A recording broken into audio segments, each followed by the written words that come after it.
네, 집중 분석 시간으로 이어가도록 하겠습니다.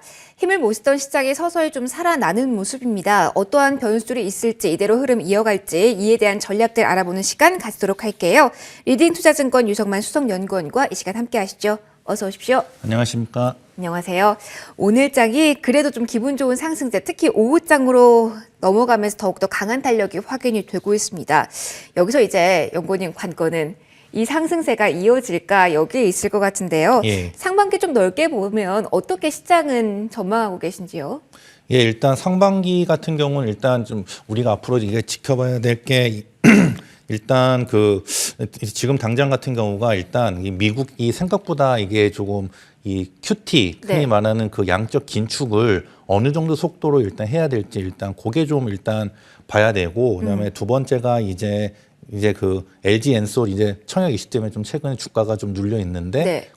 그 관련된 청약금이 이제 환입되고 나면은 다시 또 수급이 다시 좀 최근에 조정을 많이 받았던 메타버스 쪽으로 다시 갈 것인지 아니면 또 일부 시장에서 말하는 또 이제 좀 새로운 뭐 이런 가치주나 좀 이런 쪽으로 갈지 좀 그런 것도 일단 좀 보셔야 되고 그리고 또 최근에 오스템 임플란트 사태 때문에 이제 오스템 임플란트가 편입되어 있는 펀드들의 이런 선환매가 좀 나오고 있는 상황에서 네. 이 과연 이제 오스템 임플란트 같은 경우 다시 향후 어떻게 거래 재개가 될지 아니면 좀 혹시나 더 안 좋게 될지 그리고 그 관련된 펀드들이 다시 또 그 이슈가 지나고 나면 재매수가 들어올지 좀 이런 것들을 좀 전반적으로 좀 이렇게 살펴봐야 되지 않나 이렇게 보고 있습니다. 그렇다면 기관 수급에 영향을 줄 수 있는 이슈들이 많은 것 같은데 예. 내일 같은 경우는 또 옵션 만기일이지 않습니까? 예. 사실은 이 옵션 만기일을 앞두고 외국인의 매도세가 진정되거나 아니면 매수로 전환할 것이다라는 기대감이 많았는데 예. 수석연구원님께서는 어느 쪽에 조금 더 무게를 두고 계시나요? 예, 저는 일단 특히나 코스닥 같은 경우는요. 올해 들어서 정말 기간에 엄청난 이 매도세 때문에 코스닥이 우리나라가 해외 증시 대비 제일 부진했었습니다. 예. 너무 화가 날 정도로 그래서 많이 팔았어요. 매일매일 왜 우리나라 증시만 네, 너무 속상했죠. 코스닥만 그랬는데 네. 저는 오히려 좀 이번에 말씀하신 대로 다시 한번 이제 기관들이 좀 이런 오스템 임플란트 사태와 같은 좀 본의 아니게 이게 좀 매도를 해야 될 만한 상황이 왔었는데 특히나 코스닥 같은 경우는 다시금 이제 매도 나왔던 수급들이 다시 매수세로 전환되면서 안정을 찾지 않을까. 또 그리고 어젯밤에도 이제 미국의 파월 의장이 좀 시장에서 예상하는 것보다는 양적 완화를 좀 점진적으로 할 것 같다는 그런 좀 발언을 해서 좀 네. 시장에서도 안도감을 찾았기 때문에 또 그래서 오히려 또 그리고 이번 주 금요일인가요? 그 한국은행 금통위 금통위죠. 오히려 네. 금리 인상이 좀 가능성이 상당히 높게 점쳐지고 있는데 그래서 오히려 이렇게 금리 인상이 확정되고 나면 오히려 당분간은 좀 이런 그 불확실성에서 많이 해소되기 때문에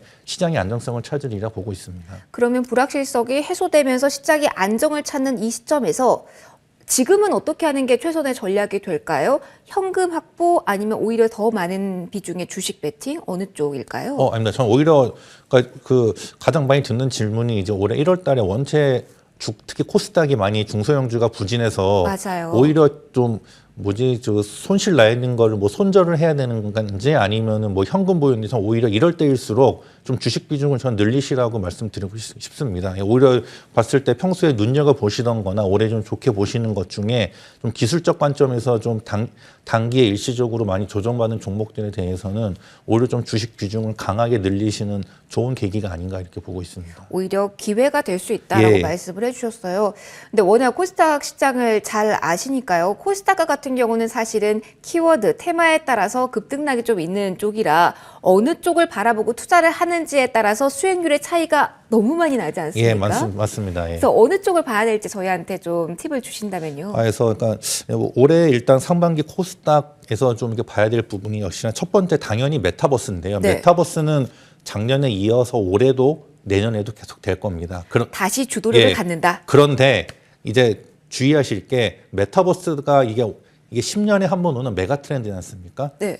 보면 이제 그동안 좋았던 바이오 같은 경우도 10년 이상 바이오가 좋았지만 매년 보면 같은 바이오 내에서도 이게 특정 종목이나 그 관련된 분야가 달랐던 것처럼 메타버스 내에서도 네. 올해는 AI 기반의 메타버스를 보셔야 될 것 같습니다. 그러면 지금까지 대장주격으로 움직였던 종목군이 아니라 다른 쪽에서 시세가 나올 것이다 이렇게 보시는 예, 걸까요? 그러니까 물론 뭐 기존에 좋았던 것도 있겠지만 올해는 특히 AI 기반에 관련된 메타버스 관련된 쪽이 네. 올해는 특히나 주목을 받을 거고 그쪽의 주가가 또 12월 말이나 1월 달에도 계속 움직이고 최근에 조정에도 오히려 견조했습니다. 예, 그래서 올해는 특히 AI 기반의 메타버스 일단 이걸 보셔야 되고 네. 두 번째가 뭐냐면 자율주행입니다. 자율주행 말씀하시는 그러니까- 분들 많더라고요. 예, 그러니까 왜 자율주행이냐면요.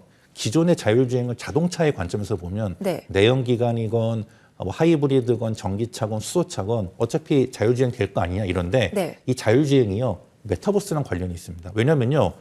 메타버스가 되면 이제 뭐 이거를 끼고 뭐 이제 그 자동차로 이동할 때조차도 메타버스를 해야 되는데 네. 그러려면 자동차가 스스로 목적지까지 가줘야죠. 자율주행이 돼야죠. 그리고 그렇죠. 아까 말씀드렸다시피 AI, 빅데이터, 딥러닝 그리고 뭐 통신, 5G, 6G 이런 기술이 점점 메타버스 관련된 기술이 발전될수록 이러한 기술이 또 자율주행 기술의 발전을 불러일으켜 옵니다. 결국 종합돼서 각 분야가 발달이 돼야지 예. 자율주행이 완전 자율주행이 가능해진다는 말씀이시죠? 그런 의미에서 최근에 그 우리나라 최고의 자동차 회사인 그 현대자동차 그룹의 정인선 회장님도 이렇게 그룹사 차원에서 메타버스 쪽을 강화한다고 하셨는데 네. 그 이유가 다 있는 것 같습니다. 그래서 최근에는 모빌리티 회사들조차도 메타버스를 자동차 안에 해서 그거를 자율주행을 해야 되기 때문에 네. 하다못해 뭐 일본의 대표적인 전자업체인 소니조차도 자동차 사업에 진출한다고 했는데 이거는 메타버스의 확장과도 연관이 있습니다. 그래서 자율주행을 올해는 꼭 보셔야 된다고 믿고 있습니다. 그래서 메타버스와 자율주행은 연결고리가 있다라고 말씀을 해주셨고요. 지금 리스트에 보니까 반도체까지 나와 있어요. 반도체 같은 경우는 좀 특정 섹터, 뭐 차량용 반도체, 뭐 장비 따로 예. 보시는 건가요? 아니면 전체적인 흐름 그거는 강세를 예상하시나요? 전체적입니다. 말 그대로 그 차량용 반도체는 코로나 때문에 오히려 공급이 타이트해서 네. 지속적으로 수요가 지금 엄청 밀려 있고 그리고 계속 말씀드린 대로 메타버스 AI 될수록 여전히 반도체 칩에 대한 수요는 계속 증가할 수밖에 없습니다. 그렇기 때문에 반도체는 뭐 저뿐만 아니라 대부분의 증권시장에서 다 동의하는 거기 때문에 반도체는 당연히 보셔야 되고 마지막으로 좀 요거는 골프 있지 않습니까? 근데 이게 정책으로도 좀 묶여서 예, 이거를 맞습니다. 예. 이렇게 실적 단단한 테마로 봐도 되는지 조금 조심스럽습니다만. 그러니까 일단 이런 흔히 말하는 유력 대선 후보 주자들조차도 골프에 대해서 좀 적극적으로 지지하는 거고 전 그런데 골프가요 일시적인 게 아니라 이제는요 뭐 뒤에도 하나 말씀드리겠지만 트렌드가 되고 이게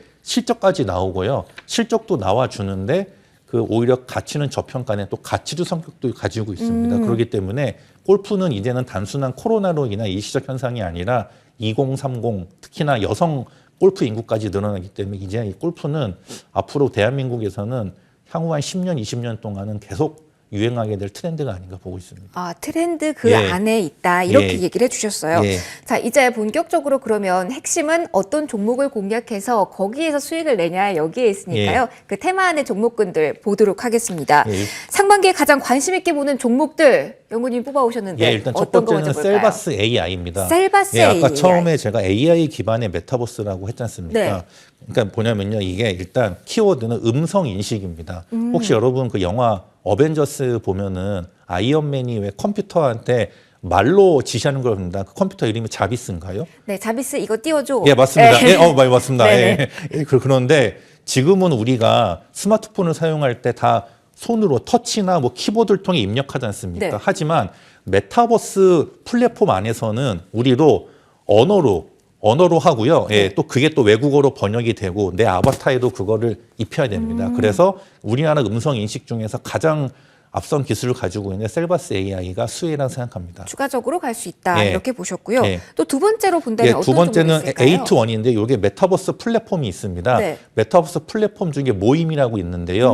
우리 휴대폰에서 다운받을 수 있는데 네. 주로 마이스 쪽에 특화된 플랫폼이고 또 여기가 XR 기반의 컨텐츠까지도 여기가 제공하고 있습니다. 예, 네. 그렇기 때문에 에이트원 같은 경우도 플랫폼과 XR 솔루션 두 개가 있기 때문에 요거를 한번 같이 보셨으면 좋겠습니다. 아, 좀 생소한 종목이기는 한데 예. 그러면 플랫폼 자체를 제공을 하는 건가요? 아니면 여기에 뭐 운영 수익이 따로 있고 실질적으로 또 다른 매출 수익이 있는 건가요? 정확히는 플랫폼도 개발해서 제공을 하고 아하. 예, 이걸 또 이제 향후 사용하는 등에서는 운영 수익까지 나올 수 아하, 있고요. 예, 알겠습니다. 두 개 같이 하고 있습니다.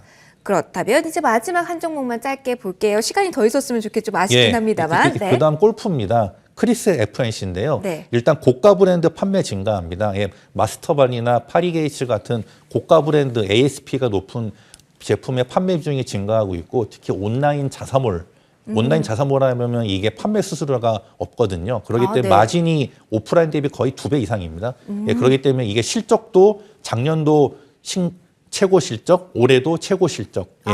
그렇기 때문에요. 또 요거는 영업이익 숫자는 계속 증가하는데 펀은 점점 싸져서 흔히 말하는 가치주 성격까지도 띄고 있습니다. 여러 가지 호재성체를 예, 안고 그렇기 때문에 있네요. 크리스 FNC는 이건 정말로 단순한 단기 투자를 넘어서 중장기 투자로도 충분히 가치가 있는 종목이 아닌가 생각됩니다. 길게 봐도 좋은 종목까지 예. 소개해 주셨습니다. 지금까지 리딩투자증권 유성만 수석연구원과 함께 하셨습니다. 오늘 고맙습니다. 고맙습니다.